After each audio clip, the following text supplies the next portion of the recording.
then she starts berating me. And keep in mind, this is a white woman. She's like, you fucking ghetto ass nigga, blah, blah, blah. You bitch ass. Like, and she used the hard R. Not the hard R.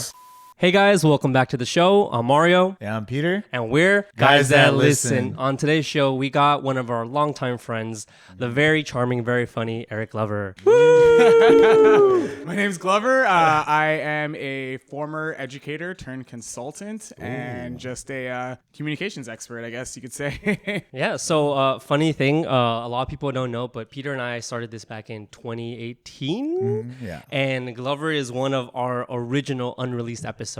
He was the third person we ever interviewed, and we still have that tape somewhere. We do. We do. The missing files, bro. The missing files. That's a fun one. I feel like I have to go back and like change a lot of the stuff. Because then I was single. I am not single anymore. Where are you now? I am engaged. Wow. Yes. A lot has changed in what, 5 years? That was the last time we filmed it, right? Like 5 years ago? Yeah. A couple girlfriends and now a fiance.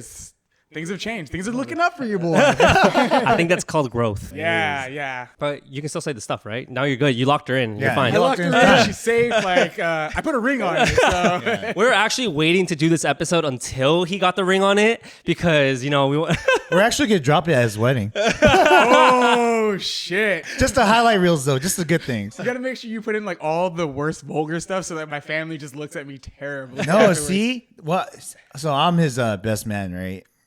Unfortunately. Yes, he is actually. What I'm going to do is I'm going to clip all the nice things I'm going to say about him in this episode. Instead of giving a speech, I'll just put it on the TV. You know what? That's actually an amazing idea. That's not bad, right? I'm just trying to get out all the best man duties. If I can do it. I think I'd appreciate that. You were saying that you're a master communicator, right? You have a master's in communications. Yes. I got my master's in communication from Cal State LA in 2020 when I graduated. does it help you communicate with women? Is that why you're engaged now? That's the biggest change. Oh, man. Having a master's in communication just has helped me a lot with sort of understanding different perspectives and like how to use my communication styles to my benefit.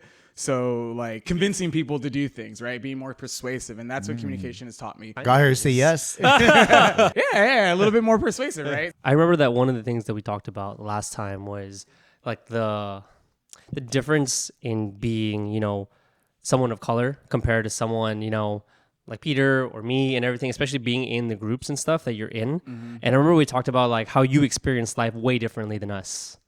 You want to talk a little bit about that? If you remember what you said. The technical term that you were trying to get me to say is shooting fish in a barrel. I think the term you were trying to get me to say is gateway nigga. Is that the one? We were talking about dating specifically, right? Yeah. So we were talking about like how in the dating world, being a black guy and tall, like has a lot of advantages. And I'm also like the kind of unassuming, non-threatening black guy that you can bring home to your parents. I'm like, oh, I like this guy. So like you can get your cred for like dating a black guy, but like not dating like a ghetto or a scary black guy. So like that's the term gateway nigga. Like I'm what opens the doors to like black guys, and then like you're like, I need something harder. And then move on. What? I'm not hard. I'm just chill. I would say I'm more of like a nerdy kind of guy. Would you say you're like the truly of black guys, where it's like, you know, maybe What? the truly of black guys? Truly, Because it's like, let's say you're like, you know, 21, you just started drinking, you start with the truly, and then maybe after you go towards like a harder beer, or you start doing shots if you've never drank before, you know? Oh, damn. Oh, yeah. All right. Yeah. I guess you could say I'm like the seltzer of black guys. The White Claws. This is for White Claw. This is black cherry right here. You know what's funny too is like ironically, watermelon is my favorite flavor from White Claw, and Peter knows this. I hate watermelon, everything else, Yes. but I love the watermelon Really? White Claw. Wow. I think a lot of it has to do with like more of my beliefs and like I wanted to go against like stereotypes. I completely understand And that. so like I was very adamant about like I don't want to fit into this category. I don't want to be this stereotype. So I was like, I hate watermelon. So I just grew up and like kept that in my head. I don't know why I picked that of all things, but like all the stereotypes are like, fuck watermelon. I can't remember the last time I've even had a watermelon. He always goes against it so much that he's like, fuck watermelon. Oh, that's disgusting. Where's the pineapple? Like he goes directly to comparing to other fruits. You know, it's always super interesting because he's done it since he's a little kid. Yep, that's true. Peter has known me since I was like 14, so we've been doing this shit forever. Yeah. Do you think, okay, so now that you said that, because I've never heard you admit to that, but I've always figured it. Yeah. You know, I've never heard you say it. Yeah. Like, but in your family, like, you're the one that has the highest education in your immediate family? Yes. So in my immediate family, my mother has her associates. I think my dad did a little bit of college. And then my two older sisters, neither of them graduated high school. Yeah. So that was one of my main motivations for graduating high school. Yeah, I remember that. I remember seeing like your sisters, and I was like, "Oh shit, they're kind of scary." I was like, "That's Glover if he looked mean." I was like, "God damn." That is a fact. My Yeah. sisters are thugs. Yeah. They're not thugs, but like they will throw down. Like there's the scary one. So I'm not. I'm very friendly. So You are. And then like I saw him obviously graduate high school and then college and then go get his master's. But his master's was one thing that I was always curious about. And I'm going back to what I was saying earlier because you tried to fight against the grain, right? And to me, you had already beaten that because you already had your bachelor's. But then I felt like when I asked you, why did you go for your master's? You're like, oh, I just wanted to go for my master's. And to me, in my head, I was like, he just wanted to prove that he could do it. Because to me, it's definitely not the pay. You know what I mean? Like what you were doing, it wasn't the pay. It had to be something else. It's something you want to accomplish for yourself to show like, hey, look at me. I got my master's against all odds. Like I got my master's. Yeah, actually, that kind of hit the nail on the head right there. Nope. I did do a lot of it, or a lot of the motivation was because I wanted to like see how far I can go. And I think with education and anything, it's a battle of attrition. Like how long can you endure? Because being academically inclined, I don't think it makes you a better person or a smarter person. It just means that that person is willing to endure like the hardships of like being a student. And so that was like what happened for me. And also too, like growing up, like my mom would always say like, I would love if you guys got a master's degree and stuff like that. And so again, going back to like the motivation, like everything I did educationally was like to help or make my mom feel like proud because I felt guilty that like my two older siblings didn't do anything. So like, I was like, fuck, man. I want to make my mom proud. Like I wanted to see her kid like graduate from college, graduate from high school, like get a master's. So I was like, all right, fuck it, I'll do it. Oh damn! So is that like that? is that usually a youngest sibling type of thing where it's like, It can be if your older siblings fucked up. oh, Yeah. okay, Look at your that's- little sister. That's go. true. No wonder why she's so successful. yeah, when the older sibling, I'm not saying you and Albert are fuck ups or anything, but I'm saying like when the older siblings don't reach that like level that their parents are like hoping they achieve. I'm definitely like, not a doctor. Or a sibling lawyer. feels Or a like lawyer. all that weight goes onto them, and so like Oh. maybe it's not like intentional from the parents, but I know that as a youngest sibling, like that's something I definitely felt. So I was like, all right, well, I gotta make sure that my mom doesn't feel like a failure of a parent. So I gotta do this shit so she can like look at my son. I'm proud of him and like all the things he's done. But you know what, too? You are, at least, I don't know your siblings super well, you know? I come across them a couple times, but I do feel like you are the mama's boy.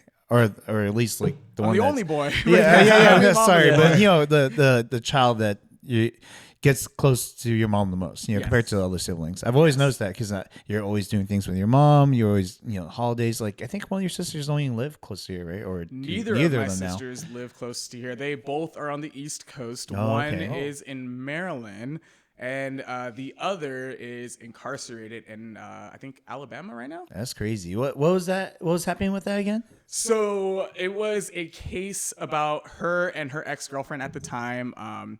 She spanked her girlfriend's daughter, and then the little girl ran away because she was crying, and then she hit her head on a table, and that caused something, and she died. What? Holy crap! Wait, how old was the daughter? I want to say like under 6, maybe like a. That's crazy. That because I mean, as a kid, I've definitely hit my head a couple times, as you could tell, and I can't imagine like the amount of force that it would take to like kill a kid, like for herself too. She didn't kill the kid. The kid No, ran away and hit her for the head. kid to kill Yeah. herself, like Yeah. I ran into some shit, but goddamn, that's crazy. I can't even imagine that. Actually, I have a question. Did you get hit a lot, or was there a lot of hitting in your family? like spanking and stuff? Growing up, yeah, there Like was rat some and stuff? corporal punishment. Yeah. My mom had this wooden paddle that had holes in it. I think it was like an old racket or something like that. But like you could hear it whistling when they swing it. So like, my Lover house that growing hears up- the whistle now. He's like, oh. like, oh, Because I've noticed, at least with some of like my black friends and stuff, that it's very normalized, like hitting your kids, or like, oh, I'm gonna whoop your ass if you don't do this, or like, you know, it's so much more normalized than in other cultures that I've like, you know, interacted with, like with Latinos and stuff. Like you get the chancla and everything, you know. it's not too bad. Right? It's not too bad, but like maybe it's just the friends that I've had where it's like, yeah, obviously it's a part of it, but with like my African American friends, it's more normal. Like it's just, if you don't do something, I'm gonna whoop you. My I'm grandma gonna used get to the beat belt. my ass. Yeah, too. yeah. Like my grandma used to make us do this thing when we used to fuck around too much, and she'd have us go into the backyard and pick out a switch, a tree branch that we wanted to let her use to hit us. Oh, with. that's so we that's always archaic. look for like the softest. Yeah. We're like, all right, way he which bent. one's not gonna hurt? We're like, this one. All right, cool. Here you go, grandma. That's so wild. Paddle, switches, belts were very common, but. I was thankful though. My parents never like struck me in the face. Yeah. So they're like, they kept the moneymaker safe. What do you think that is though? Like the educational person in me thinks that like it has to do with like slavery and racism, like being ingrained in our culture for such a long time. Whenever we were punished back then, it was through violence. And so that was like maybe the most effective way that our older generation saw to get people to listen. And so they just carried that with them through the generations. And I feel like with my parents' generation, it was prevalent, but I think with generations after them, it's becoming less and less prevalent. Like I know lots of my cousins that have children, some of my younger aunts and uncles, they're all very like, I don't want to say force free, but like they definitely don't like, they're not resorting to like spanking as often. They try and use like other methods. And I think that's really good for the kids because like that social emotional learning is really important because if you beat a kid at a young age, they're going to assume that that's the only way to go out in life. And that's one of my problems too. So I used to get in a lot of fights when I was a kid. Like I've been suspended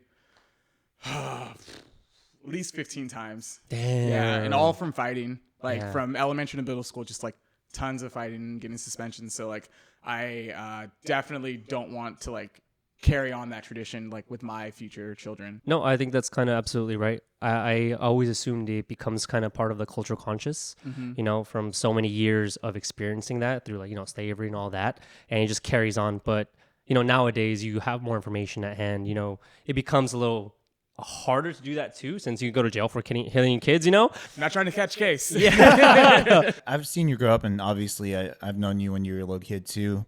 And I've known him to, well, these fights too, a lot of times he didn't bring up, but there are fights that he got into because he was getting bullied. You know, he was getting jumped. He was, you know, people were fighting him. It wasn't like a fight that he was picking on someone and he started. I mean, I've seen him do that too, but There's one fight that I picked. I and think that was got only one whooped. time as an adult. But as a kid though, you were never really that aggressive, like ever. I definitely don't feel like I was an aggressor in any of those fights. It was a lot of the time self-defense, but growing up too, like in Santa Ana, like kids are assholes, period. Oh, like, yeah. Regardless of where you're at, kids are assholes. And so like I didn't know how to like learn to let words bounce off of me and like just like ignore it. And so every time someone would say something like about my mom or like say something about the color of my skin, like instantly, like, all right, cool. Now I have to fight this guy. Like that's the only choice I have to like kind of stand up for myself. Also, I was a very little kid growing up too. Yeah, you got a growth spurt. I was like 5 feet when I started high school. So I was like way shorter than like all of my friends. And then by the time I graduated, I was like 6 feet. So like, That's so I crazy. think that like from elementary to middle school, because I was a small black kid, like they're like, oh, it's easy pickings. Let's get him. And then after I started growing, I saw like a lot less of that. You know, it's funny. With that growth spurt came like pretty much your, I guess your adult phase when now you started dating. Girls were more of a thing. Yeah. You know, I guess it comes with height. I wouldn't know. Well, with height comes confidence. And okay. like online, everyone always says like, oh, if you're tall, like girls love you. And so Yeah. like that kind of gets ingrained in you a little bit too. So you have a little bit more confidence. Oh, really? Did you feel that? At what height did you feel that? Were you like, oh shit, 5'10"? I feel that now. 5'11", 6. Okay, holy grail. All right. So Once I hit 6 feet, Yeah, you know what I mean? If I was 6 feet, I would be a little bit more confident in myself than So now. I think it wasn't like the height that made me confident with women. I didn't start getting my confidence with women until like online dating became a thing, like Tinder and stuff like that. I didn't know really how to approach women. I didn't have game. I was just like this skinny skater kid with like no style. So like even though I was tall, I was like, I'm too scared to talk to these women. And then Tinder came along and I was like, oh, this is so much easier because I don't have to like be in face to face and like they don't see me fucking up. I get a lot more time to think about what I'm going to say and I get to be clever. And so like that's where like my confidence with women came from, was when I started like doing online dating and stuff like that. Wow. How did that, because, I've never online dated, but how did that translate in person? You're like, oh, I feel confident. I matched with X amount of people. But now we got to meet in person. So I think for me with that like whole talking stage, like on the apps and stuff like that, gives me a good sense of who that person is. And then also gives me an opportunity to kind of really show them who I am too. So that way I'm not as nervous when I meet them in person. So when you met them in person, I don't know how many people you matched with online or, felt confident with talking before you met your first person in real life. But how did it feel like the first person that you met in real life? Oh, fucking terrifying. Yeah. Okay. Fucking terrifying. The very first like date is just because like you're like, oh, I know what this person looks like. Like you're scared, you show up and just like, it's first date nerves like it is, but maybe a little bit more because you haven't done any real talking with them. Either face to face or anything like that. So it was really terrifying. But like after that first one under your belt, it becomes easier and easier. And also like I was old enough to drink, so all of my dates always ended up like at bars. Because I was like, let's go to a bar because it's a local place. I can drink to get that liquid confidence. And if like the date doesn't go well, I could easily just dip. Like, just get out of there. I feel like it's practice too. It's like those first few dates, sometimes you're working out the kinks and you're seeing how like, how to talk to someone. Then maybe it doesn't work out. You go to the next person, you keep online dating.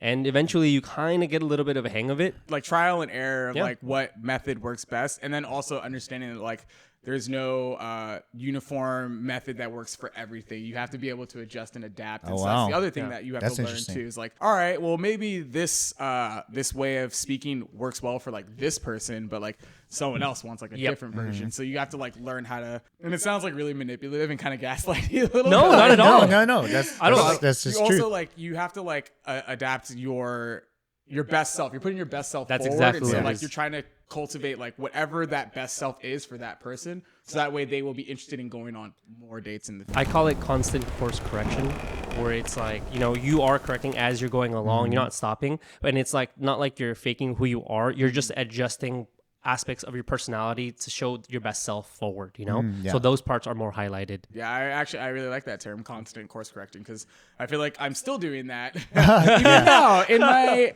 current relationship with my fiance. Like I'm always like trying to figure out like how to adapt and stuff like that. And so you never stop like course correcting. You just get better at it. Exactly. Yeah. Okay, that makes sense. I used to call it. I wouldn't call it anything, but I would say like, oh, just never stop dating the person that you're with. Always be in that phase because people get comfortable. That's what I've noticed. But to put things kind of like in perspective, like when Glover was on his first Tinder date, this was the OG Tinder days. This was before the stigma of Tinder was like the hookup app. This is before you had Instagram. I had Tinder before I had Instagram, actually, I think. This was like the dating app, that's just where you got until a certain point, people started noticing like, people are actually here more for the hookups than they are to have a long-term relationship, right? So at what point did you realize that it became more of a hookup app? So I want to say... Right after his first hookup. I want to say the first couple of dates, like I was really trying to like pursue a relationship with like these people, because like I really want to like have that, because at that point in my life I had like not had a girlfriend. Like I think I had my very first girlfriend when I was like in my early to mid 20s. So I also like I didn't lose my virginity until I was 21 too. So like the dating life didn't start until after that happened. Wow. So I didn't lose until I was 21. So my dating life didn't really, or my interactions with women that way didn't happen until after. Just with like the hookup culture in Tinder, I think it was like someone from my speech and debate group also had Tinder, and he was like, "Dude, you just use it to hook up with people." And I was like, "Oh, the light bulb moment." Okay, let me download this. I was like already using it, but I wasn't thinking like, "Oh, I could just use it to hook up with people." I was like, "Okay," and then that kind of made it so, like you kind of remove like emotion, and then that kind of became where like the fuckboy Glover kind of I remember that Glover.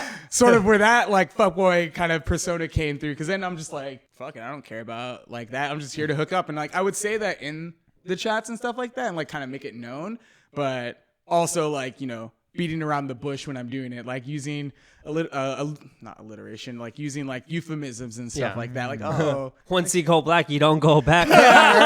Wow. the routine was always like, talk to them on Tinder and then get their Snapchat so that you can start sexting. Oh, wow. Really? What it is you flirt first on Tinder and you're like you're just trying to get the lay of the land, trying to figure out if like they're down, right? So like you're flirting, you're like talking a little sexual innuendo, and if you see like they're giving it back, you're like, all right, cool, now let me get that Snapchat, and then you take it a step further and you start sending pictures, and like that was like kind of the way that I felt confident, because like if that chick was willing to send me a picture, then I felt like she was probably willing to go a little bit further if we met up in person. So like that was like, I was like, all right, cool. Any of those experiences have ever been scary where you're like, oh shit, like something is kind of off? Because I'm not sure if you heard that story.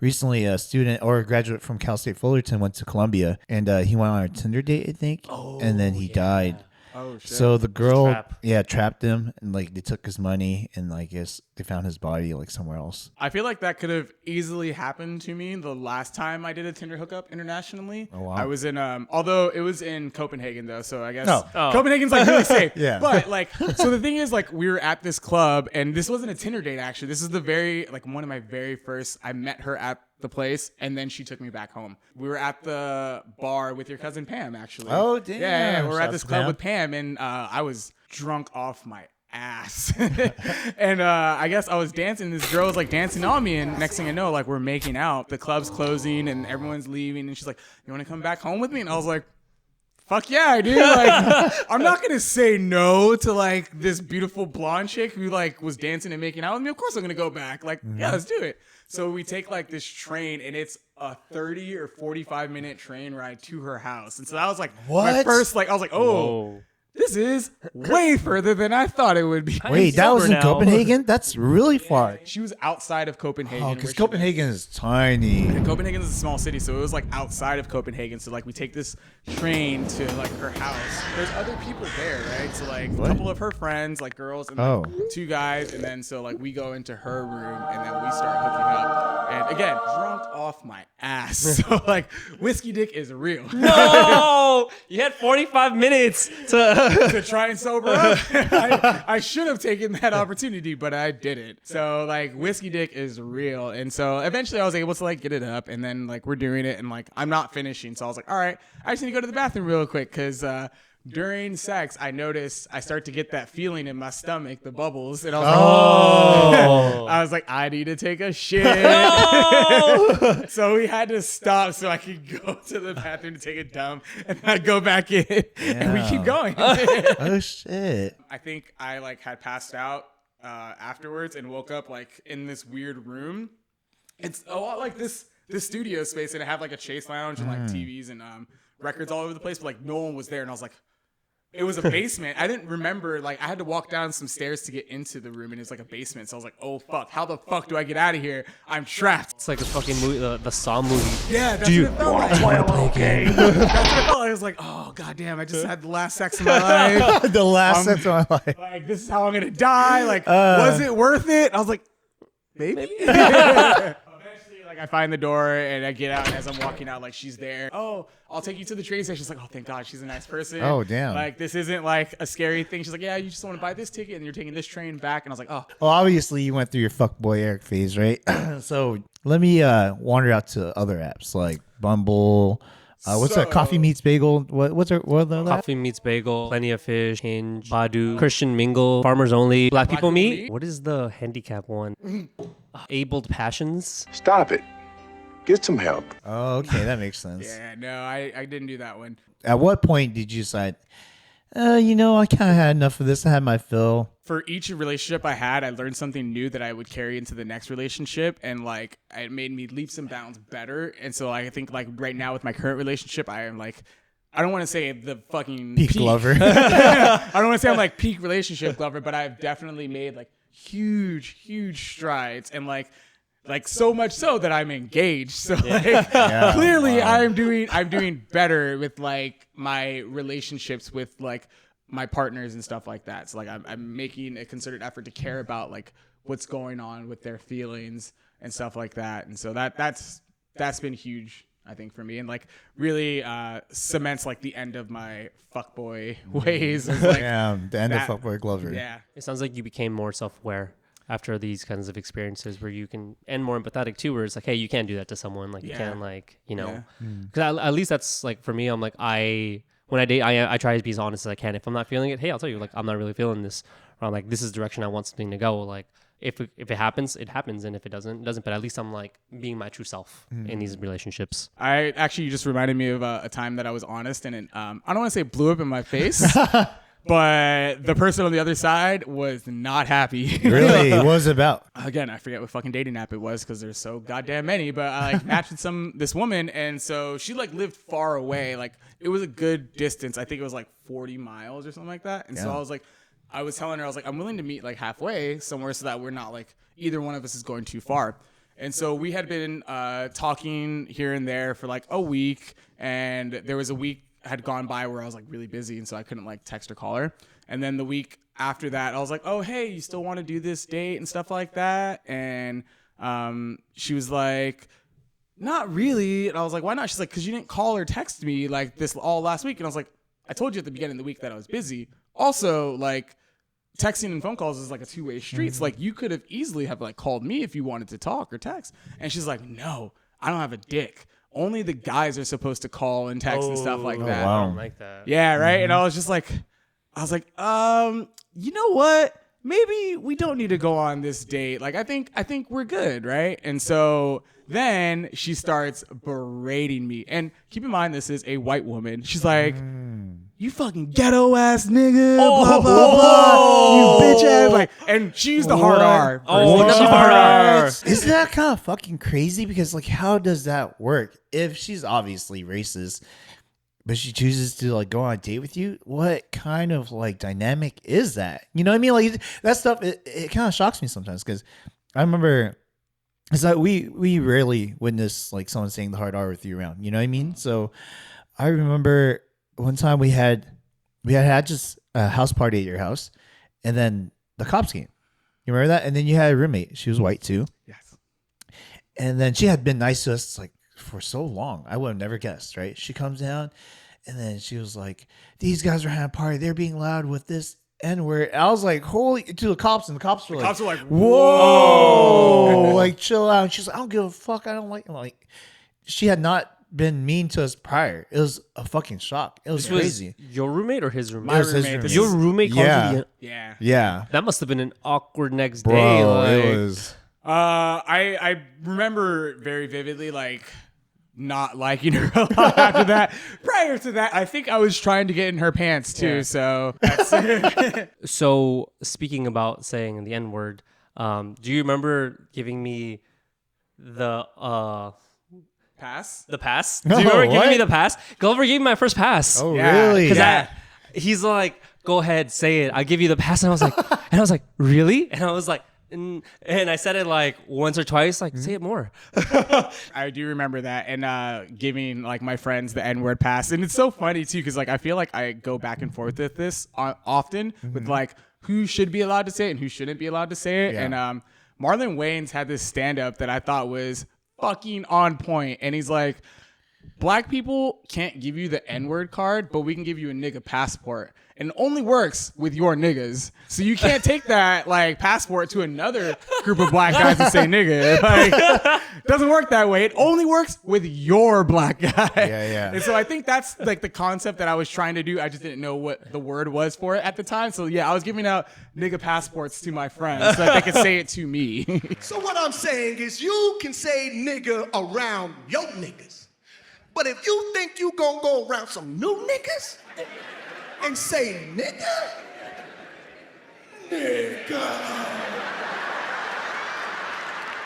I think if you're smart, you know it only works with your friends. Yeah, Like, yeah. You're not gonna go to another group. Oh no, you know Eric Glover from over here in Santa Ana. He said I could say it. You know, he said I could say the N-word, so it's cool. You would think, but like I know there are some people out there that are like, oh, if this guy says it's cool, then I can say it anywhere. And See, so, the thing about that conversation is it's difficult to kind of gauge anything because I've had black friends call me the N-word, and I'm like, there's no way I can say it back to them. There's no way. There's no fucking way. Stop fucking teasing me. There's no fucking way. You just know. And, there's certain friends where I was like, I know, not that I even say it anymore. Obviously, as a kid, like, I used to do that shit all the time. But because it's the thing that they tell you you're not allowed to say, so it's all you want to say. you know what? When I was a kid, I never ever used it as any other meaning. No, I used it all the time as a kid. Oh, But I know. any other meaning than, like, you or my. You know what I Yeah. mean? Like, I never even understood it as like a bad thing because like no one around me said it like that. The only first time I noticed it when it was a bad thing was, well, not the A part, but the ER was when I talked to one of my back then friends who, because we went to a school where it's like predominantly like Latino and actually just people of color. But I had a friend who had gone to like a white school, and it was the first time I ever heard anyone my age say the ER. Oh. And he had said it through AIM, like through message. And I was like, what the hell? I was shocked. I was just like, whoa, like you're just using it. And even the way he had used it, it was to be like offensive, And that's when I was like kind of like shocked because at that point I've never heard it like that. It is still kind of a controversial word, and like there are black people who get really up in arms if you say it. Me personally, I don't care as long as it's the intent behind it that matters to me, right? So if you're saying it with like in terms of camaraderie, like what up, my nigga? Like I'm cool with that, even if you aren't black. Like I might like what, and I'm like, oh, okay, well he's not trying to offend me, so clearly it's not like any malice intent in there. And so for me, I'm like chill with it. But every once in a while, I'll be like at a spot where there's like no black people, and I'll hear a lot of N-words, and I'm like, y'all are a little too comfortable. Like just chill. Like when you go to Amine had a concert, right? Recently that my girlfriend went to, and he was singing the Caroline song. He's like one of the words is like West Side nigga, and like before he says it's like West Side, if you're not black, don't say the word. And then everyone's like nigga. No. Killer. If you ain't black, don't say So it. if you're not trying to offend anybody, if you're not trying to like purposely like have malice or discontent in that word behind it, like I personally don't care. It's when you start hitting me with like that ER, or if I don't know you and you start calling me like that, like especially if you're not black too, like that's again that nigga pass, that nigga passport only works for your black friends. Like You need a visa. that stamp isn't for everybody. I saw a video of Kendrick where he brings on this like white chick on stage, and I think it was Mad City she was singing along with, and when it got to that point, she said the N-word, and then Kendrick was like, "Yo, what the heck? Like, what are you doing?" And just basically kind of shamed her in front of the whole crowd. Wait. Am I not cool enough for you? What's up, bro? You gotta bleep one single word, though. Oh, I'm sorry. Did I do it? Yeah, you did it. I'm so sorry. And to me, I would have been like, okay, like you put me up here for the song. I'm white. You would have to automatically assume that I'm not gonna say it. And if you don't automatically assume that I'm not gonna say it, like why did you keep the mic in front of my mouth when that word came up? It's kind of difficult because, especially when you're singing a song and you're kind of like in the moment, sometimes it just comes out. You know what I mean? Like that words, and obviously you're singing a lyric. It's part of the song. Now, ever since that, I see people where the word comes and they'll be like, "What's up, my?" You know? Yeah, I think with that Kendrick example, I think both people, Kendrick was wrong. One for like not giving her some sort of warning. First of all, That's like, why I like the way Amy did it. yeah, like I think he should have like given her like a heads up, like, hey, maybe just like be careful about what you're saying. Yeah. And then also for the girl, the woman, like use a little common sense. Like if you see a crowd full of African American or black people and Kendrick invites you up to sing his song and you're gonna say a word that refers to all of those black people, like maybe you should take stock of yourself and think like, is it okay if I say this? Like, I get you're in the song, you're in the vibe, like you're feeling the music and stuff like that, but like have a little common sense, right? Like it's just like when you were a kid, right? You wouldn't curse in front of your parents because you knew better. So same thing with like this woman, like you don't want to drop the N-bomb in front of a crowd of black people because you don't know how they're going to react. Maybe some people are going to be like me, like, fuck it, she's not trying to offend anybody. I don't see any harm in it. Or there might be some people who get more offended by like, what the fuck? You shouldn't be saying that. So they're both wrong. But I think that as long as, again, my personal opinion, my personal views, if you are not trying to use it in a harmful way or use it to disparage or discourage others, then I don't care. Just another question. Do you think that being a icon or a person that's like very influential, like Kendrick, by putting words into his song that like other people outside of being people of color could use in a way where it could offend people, because it could offend people even if they didn't mean it with malice, right? Do you think that he should be more responsible about that? Because let's say if I were Kendrick, right? What made me choose a white girl over that black girl? And which scenario makes it better? You know what I mean? I would feel like I'm kind of putting this random white stranger on that could go wrong in so many ways, right? But here I am choosing the person where it's most likely to go wrong versus a black person where there's very few things. No one's going to be like, oh, she said that N-word. At all. You know what I mean?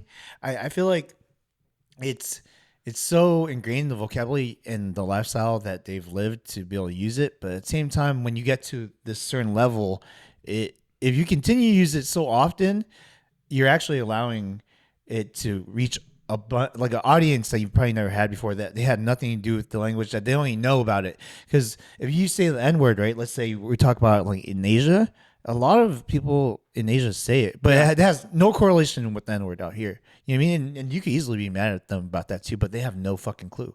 Good job, man. All right, nigga. You see what I'm saying? I feel like same thing with that white girl. She probably doesn't understand that. Common sense is not as common because she's around fucking white people who probably say it all the time, and it's not something that's linked to like her common knowledge. It's not like she's around black people who are like, oh, you shouldn't say that.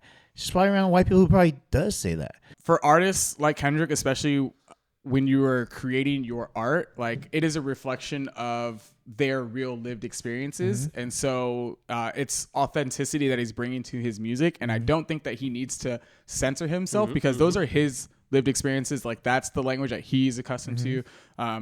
His audience or his fan base or the people that he often makes music for, like they also are a part of that group. And so I don't think that he should have to censor himself so that like the people who aren't African American, who aren't black can like also enjoy his music. They can enjoy his music. They just don't have to say the N-word. That's all. Yeah. Like, or if you want to, do it in the privacy of your home or with your friends or with any niggas that gave you your nigga passport. Like, if they didn't give you that, like don't do it anywhere else. So I'm just curious because you say that as like a musician, his art reflects his life. Do you think that no one that's hugely influential like Kendrick, when they're telling a story about their life, when it could be impressionable on other kids, let's say like, oh yeah, I used to shoot up these guys, I would kill these people.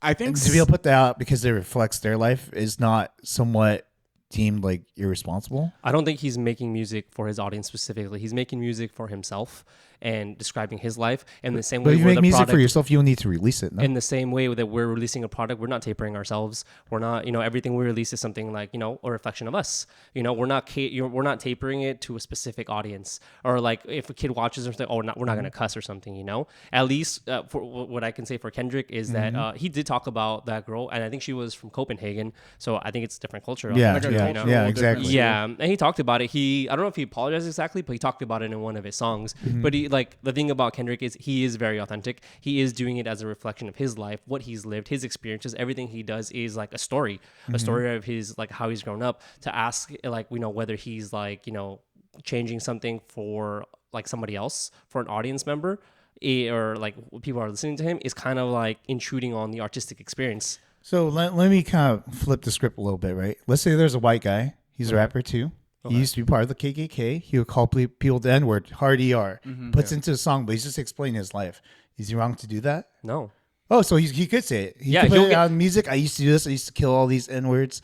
Do you think that he would become popular or mainstream, or that he would get Honestly, backlash? with some of the trash out there, I wouldn't be surprised. I mean, if we're talking about it from a creative experience, he is allowed to say all that stuff. Will he get backlash? Yeah, of course. Yeah. He's gonna get a huge Yeah, yeah. backlash because it's in the same thing. It's also common sense too. Like, hey, like this white dude is saying these N-words and talking about killing these people and stuff. Obviously, there's gonna be a huge backlash. Mm-hmm. Obviously, like there will be a push to be like, don't listen to this person. This is obviously like baiting, like race baiting, anything like that. Whereas like the opposite, and it's taking the example to the extreme. And I get what you mean. Yeah. But in the bubble that we're talking about right now, about Kendrick saying that, like, I think it's different. It's where the N-word is okay for like, African American people to say, a white person can't say that. That's the difference. With white people saying it, like that context, especially for someone who was in the KKK, like saying the N-word, like everyone's gonna automatically assume it's coming from a place of malice. Yep. And like Yeah. like that context,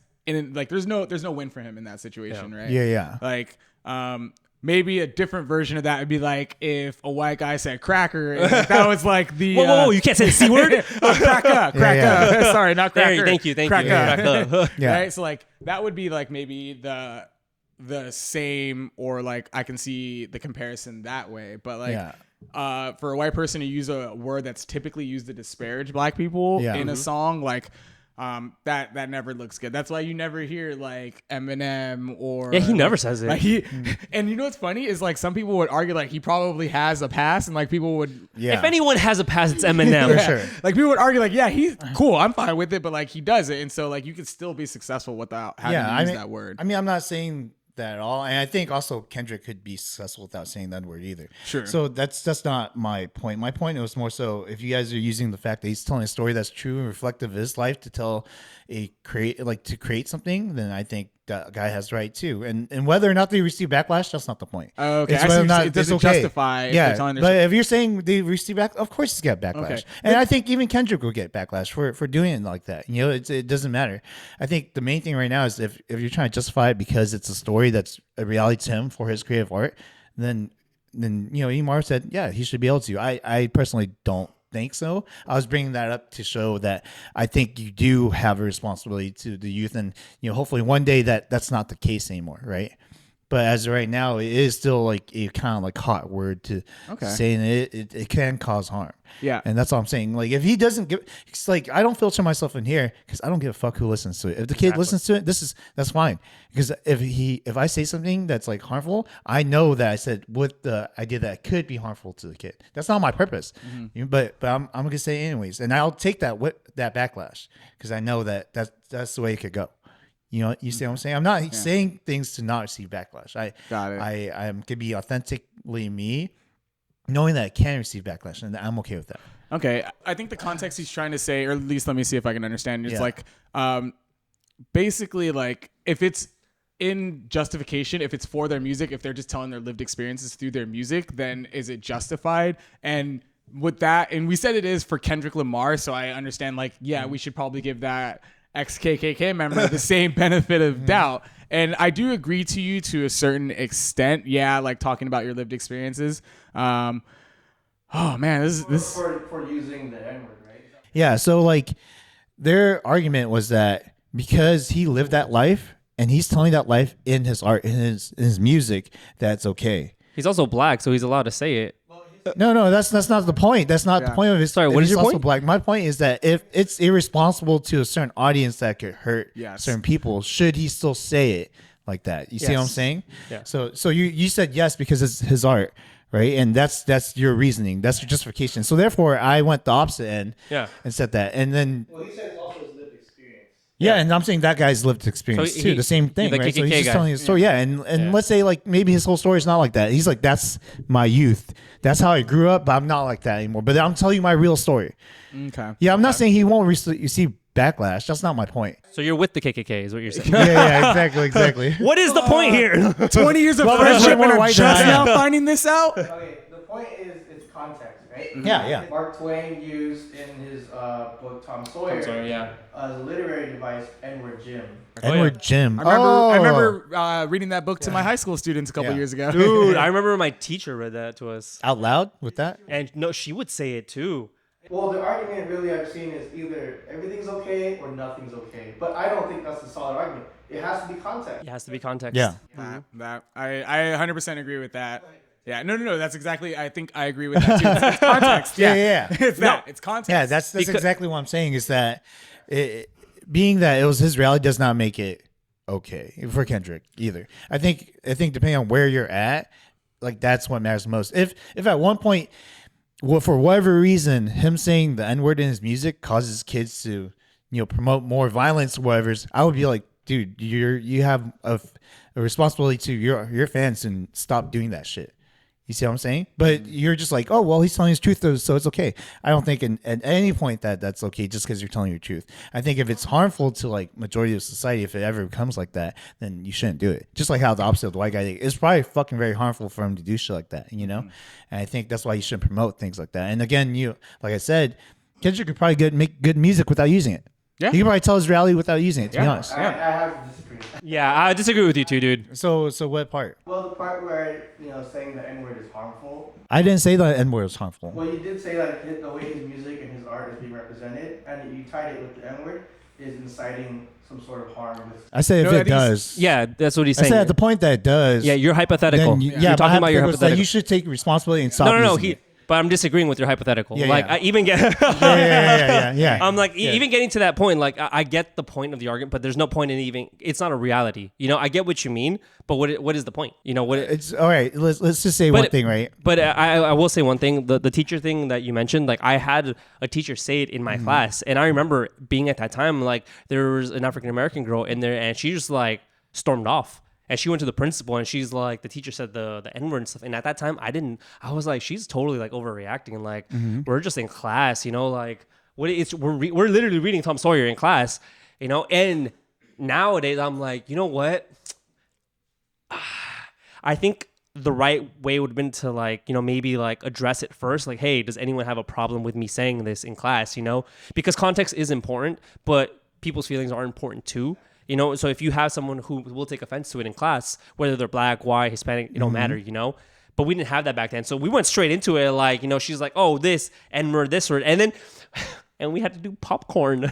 So it wasn't even the teacher saying it. It was like she picked a student saying it too. Yeah. So you'd have like one of the white kids like saying like the N-word too. And they're like, oh, thinking about it now, I'm like, damn. She's trying to get everybody to catch a case. Everyone's getting Saturday school. Everybody's going to get beat up after school. I didn't understand what was the point of the hypothetical. Like, let's say like, okay, the N-word, you're talking about if Kendrick says the N-word and it becomes bad for the audience to listen to, like it's inciting violence or whatever, like I didn't understand the point of like the hypothetical. Yeah. Okay, like, no worries. So, a very similar like hypothetical is that in the past couple of years, there's been a lot of people killing people on Facebook Live and on Instagram Live, right? What? Yeah. They'll go out and they'll shoot people.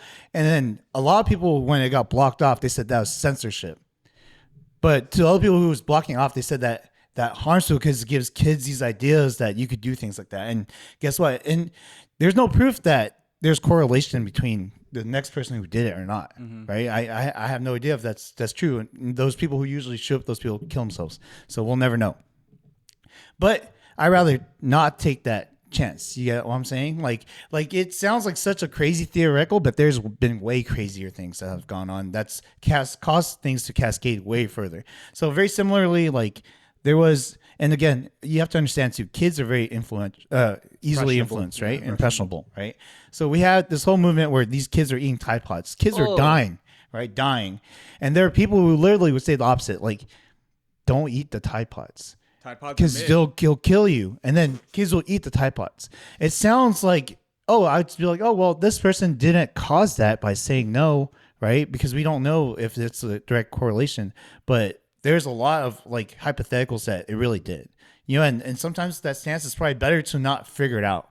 You know what I mean? I'd rather not know than know how the outcome might be, because that theoretical really doesn't stop too much of what he's doing. You see what I'm saying?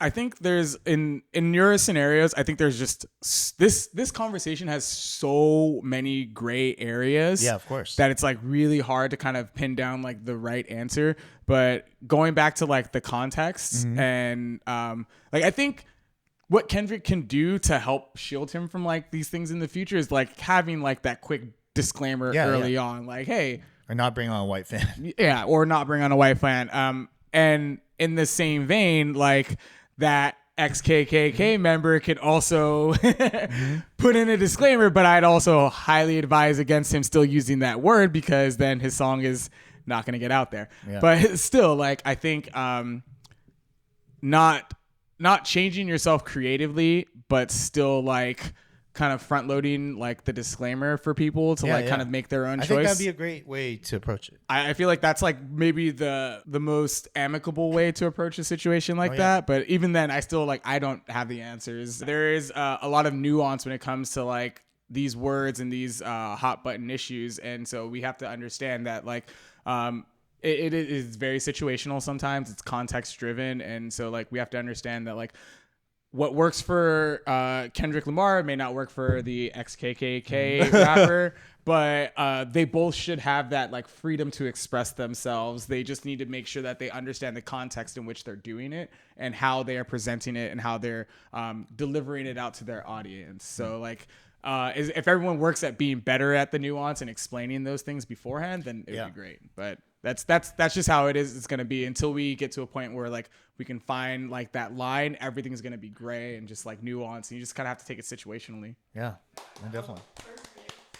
All right, end word on 3, guys. Nigga. Just so you all know, this nigga passport only works for in person. That doesn't translate to videos. We talked about Fuckboy Glover. Let's talk about Wholesome Glover. Fiance Glover. Fiance Glover. Gage Glover. Glover Luna. Where did you meet Taylor? We met on Hinge. Okay. Yeah, so another dating app. Dating Yeah. app. Yes. I think after our second date, I deleted like all my dating apps. Whoa. Yeah, so like second date? Yeah. Holy crap. Yeah, actually, when you know. Yeah. Actually, you were at the location where we had our second date. That's the same place I proposed at. Oh, that Christmas tree. no way. Yeah. As is our second or third date? I can't remember exactly, but that was the date that she like had said she loved me on our third date, and I like said it back to her. What? All right. So here's the thing: we had like gone out on like 2 dates. Like it was 3 days in a row of just straight dating. So it was like, it was a whirlwind. So like we were really infatuated in that moment. And we were also like pretty sloshed at that point too. So like, does help speed things up. Yeah. And so she said it and I said it back instantly. And I was like, yes. And I was like, all right, this is the one that I'm going to fucking try. I'm going to like put 100% effort into this relationship. And so like, I was like, can't be a fuckboy anymore. So delete all of my dating apps. Like, so she didn't ask, you just did it. I just did, yeah. I deleted all my dating apps. I deleted anything that would like tempt me to like veer away from my relationship. So I was deleting all the things that like would make me feel like, oh, maybe I can step outside of this. That's crazy. So I didn't know you guys moved that quick because at Kaizen, that was the first? Our second date, I think. That was your second date. That was New Year's. New Year's, yeah. When I brought her on to meet you guys. I was gonna say you were really ballsy on your second date to take her hang out with all the boys. Oh my god! So I would never.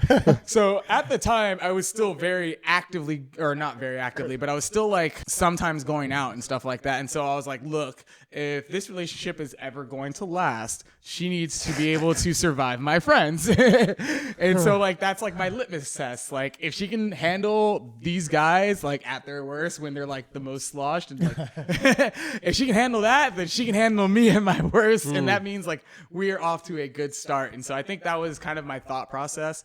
And it worked out because the first thing she did was make fun of Dewey. And I was like, fucking love this shit. If you clown my friends like immediately before like you even get to know them, like especially Dewey of all people, like Dewey. That's like fucking. I was like, I was sold. Huh? See, I agree as that is a litmus test, but I think it has to be like your 10th date or something. For me. Really? If I date someone and I bring them around you guys, it's our like I've at least more than a month together. I'm like, I'm not bringing anyone here who's like on our second date. What? Why not? Look at your brother. Hey, all right. That's not even fair, dude. That's not even a fair comparison. No, I'm just curious because like remember that one time that I years ago when I was on a date and I ran into you guys. at Copper Door. Oh, I was thinking about the one at Salty Bear. No. This or is at we're at Copper. the one at the comedy. Oh wait, This sorry. was at. You're just making shit up now. I was probably right, It was though. at I was on a date at Copper Door, and then just 14 of them showed up, and there was like, oh hey guys, oh hey, oh what's up, hey guys, and she's like, you know all these people, and I was like, oh yeah, they're my friends. They're just like, you know, it was random. They just happened to be down here. She's like, I don't think I can do this. Like, this is like too much. And I was like, what? He's like, yeah, you have too many friends. I'm like, oh man. It is intimidating, but it also weeds out like It does. the week. It So does. It does like not. for me, it's like cool. I can get it out of the way earlier rather than like spend a month trying to get to know someone only to find out like they can't Yeah. be around my friends. So Your biggest part of your life, right? Yeah. And that's why I'm shocked because you're also the person where it's like, oh, let me tell you my religious beliefs and my political beliefs and talk about taxes and everything in the first date. yeah, I'll So Oh talk no, to it's all just of you them. guys. I bring them to other friends. It's just you guys. Oh, okay.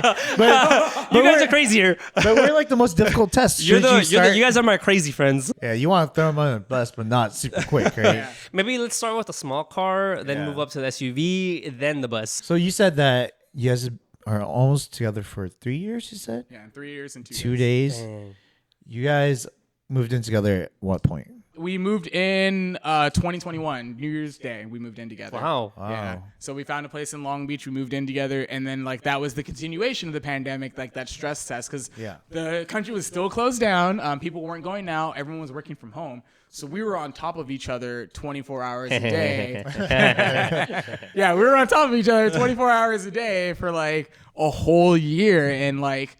I felt like, look, if this doesn't break us, I feel like nothing will, because that's when we had to really adapt our different living styles and like come together to find like this happy medium where we can both exist and be our own person, but still be like a happy couple together, and then not be like, I'm fucking sick of you, leave me alone. So when did you know? When did I know that I wanted to marry her? Yeah. The third date, when I said I loved her. Oh, In my notes, and I actually have the date that I did this, I started writing vows. What? I'm gonna tear up right now again. Let me see. I'm not that going to read shit. them out loud. Read but them. Read them. I haven't even gotten married yet, bro. We'll release this episode after.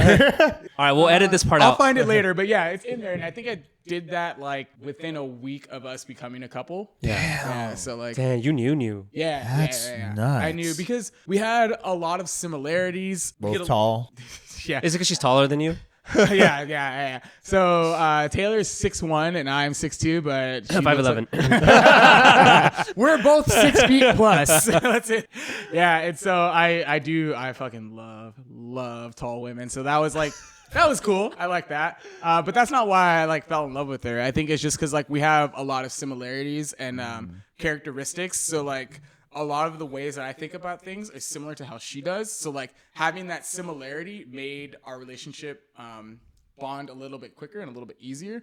Because like, you know, when you are dating someone for the first time and you have to kind of like get a feel for like their sense of humor and like all that other stuff, like her and I had a lot of those things in common from the beginning. So it wasn't like me trying to have to feel her out or figure out what she likes. I kind of already had a sense because it's stuff that I had already liked too. So that helped out dramatically, like significantly. Yeah, that makes a lot of sense because you guys are very similar in a lot of ways. And it's funny because I felt like you became like more like how you always wanted to be, and she became more how you used to be. Because if you ever meet Taylor, she's fucking wild. She is like one of the last ones standing. Like She is a tank. she is a tank. And Glover now is like the first one to sleep, you know? I'm the first one to pass out, and she is the last one to go to Hey, sleep. you're so much more responsible now. Part of that too is because I love the fact that she's a tank. So like I like that. I was like, cool, I can stop drinking, and I'll like push her on my friends. Like, hey guys, you want to drink? Drink with her. Here, babe, take this shot. No, but then she's scary because I'm like, damn, when does she stop? Like, She don't. No, she don't. Baby girl can go all night if you let her. no. Sir. Drinking. Baby girl can drink all night if you let her. All right, guys. All right, guys. Welcome back to Lightning Round, where we ask our guests some rapid fire questions. If they can't answer on time, they have to drink. Glover, are you ready? Fucking nervous, dude. Hey, it's weird. All right, let's go. Let's do it. All right. 1, 2, 3. Your first bad date. My first bad date. Oh, I can't remember. You still have to answer. All right. What was your worst date, you know? My worst date. Oh, okay. This one's embarrassing for me because I was trying to be like really cool. I went on a date with one of your little sister's like friends from school or college, and we were in Main Street. And she was old enough. Okay. We were at a bar. Okay. We were at a bar. This is she's old enough, right? See, context is everything. Context is everything. So we were at a bar, and I was just trying to be like cool, like showing that I could drink a lot and shit like that. And so we're like leaving the bar, and we're walking down the stairs, and I puke in front of everybody, like all her friends, like as we're walking down the stairs. And so like that was like probably the worst one, just because it's so embarrassing. Because like up until that point, I was like fucking killing it, dude. Man of the like, hour. I'm definitely like I'm going back to her place after this. Like I feel like I'm killing it. Oh But man. nope. My stomach had other plans. They probably rubbed your back, you know, just like That's the quickest way to get me to throw up.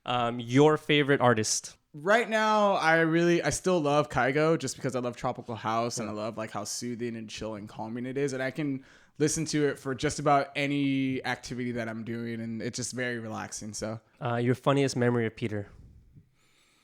Night of the Galvatron. 1,000% Oh. Night of the Galvatron. For those of you that don't know, Night of the Galvatron was a wild ass night that basically ended with us like trying to jump off of like a 50-foot cliff because we were drunk off of our asses, and then Peter getting lost in someone's backyard and banging on their back door because at the time he was working for Edison. I do remember that. And he was like, I'm here to check your meters. And so that was like the funniest one. And we were like all looking for Peter because he was lost. So that was my favorite or my funniest story of Peter, I think. When did you realize you were black? What the fuck? Today, no. I think when like the context of society, when I really realized that I was like black was early. I want to say like middle school. Because, like, again, kids are assholes. And, like, that's when they started making derogatory comments about, like, the color of my skin. And that's when I started to really realize, like, oh, yeah, I am black. And, like, these are the things that come with being black. And so that's just, I think, young. So I want to say middle school, maybe. What's your fetish? I don't think I have any fetishes. I'm really vanilla.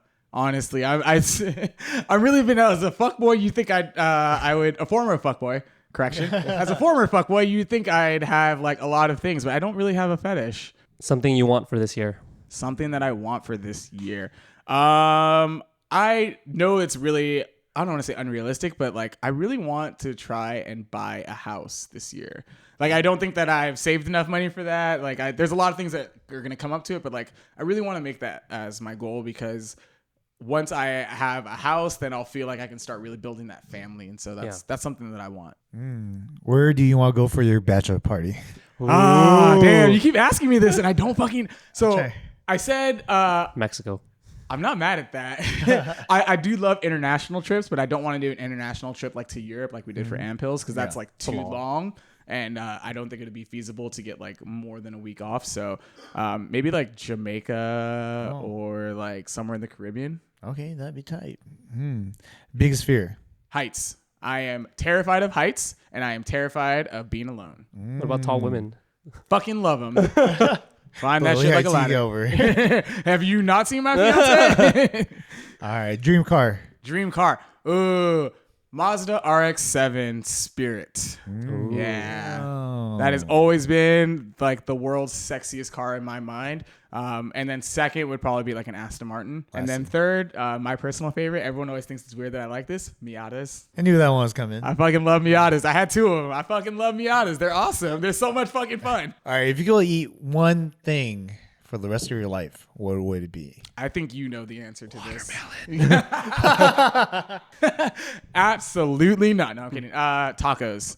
Tacos. 1,000% tacos. Mexican food. I cannot live without it. Like, Taylor and I had like joked about moving, and I was like, absolutely not, because I can't get tacos anywhere else like this good other than Mexico. So it's like I don't want to move anywhere that doesn't have good Mexican food. Okay, where do you see yourself in 3 years? In 3 years, hopefully a father, married, owning a house. Hopefully our Airbnb business is really taken off by then too. So that's something I hope to see in a couple of years. And then being able to kind of like take time away from my job so that I can spend time with my family. So like having more a flexible work lifestyle. Thank you for coming.